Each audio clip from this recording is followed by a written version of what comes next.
चित्रकूट वासियों को, उत्तर प्रदेश और मध्य प्रदेश वासियों को एक साथ इस ऐतिहासिक स्थल से, इस पौराणिक स्थल से वायु सेवा का आनंद भी प्राप्त होगा।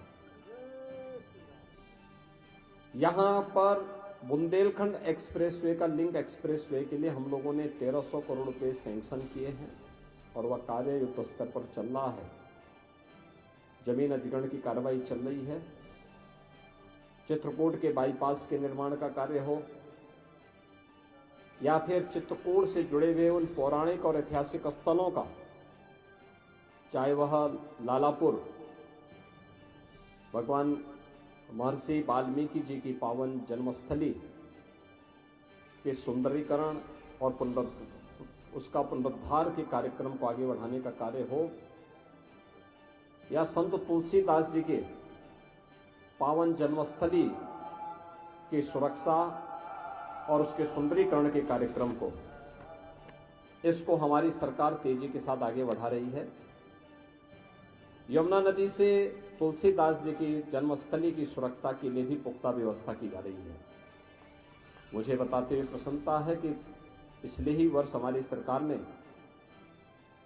जगतगुरु रामभद्राचार्य विश्वविद्यालय, जो जगतगुरु रामानंदाचार्य पूज्य स्वामी रामभद्राचार्य जी के द्वारा स्थापित किया गया है, उसका राजकीयकरण किया है। अब इसमें सरकार के स्तर पर कुछ नए पाठ्यक्रम भी हम संचालित करेंगे, जिसमें दिव्यांग बच्चों के साथ साथ सामान्य बच्चों की पढ़ाई की भी उत्तम व्यवस्था की जा सके और उनको स्थानीय स्तर पर ही अच्छी सुविधा यहां प्राप्त हो सके। डिफेंस कॉरिडोर, इंडस्ट्रियल कॉरिडोर, पवित्र कामदगिरी परिक्रमा के लिए, इसके अलावा यहां पर आध्यात्मिक और धार्मिक पर्यटन के साथ साथ यहां के इको टूरिज्म के भी एक बेहतरीन सेंटर के रूप में इसको हम विकसित कर सकें, इसके लिए रानीपुर का टाइगर रिजर्व को भी हम अच्छे ढंग से आगे बढ़ाना चाहते हैं। आज जब मैं यहाँ पे चित्रकूट आ रहा था तो मैं देख रहा था मंदाकिनी नदी में एक पुल है, सामान्य पुल है, बहुत पुराना है। मैंने उसके लिए एक नया पुल भी स्वीकृत करने की घोषणा की है कि यहाँ पे एक नया पुल बनना चाहिए, जिससे चित्रकूट की कनेक्टिविटी को और बेहतर किया जा सके और यहाँ पर जिला मुख्यालय से या अन्य स्थानों से यहाँ पर आवागमन को और सुंदर बनाया जा सके।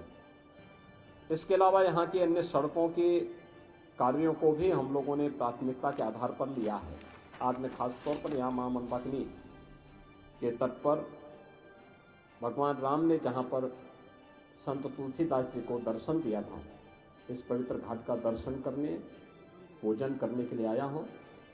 मुझे विश्वास है कि बहुत शीघ्र चित्रकूट को बहुत कुछ यहाँ के भौतिक विकास के लिए, आध्यात्मिक उन्नयन के लिए प्राप्त होगा।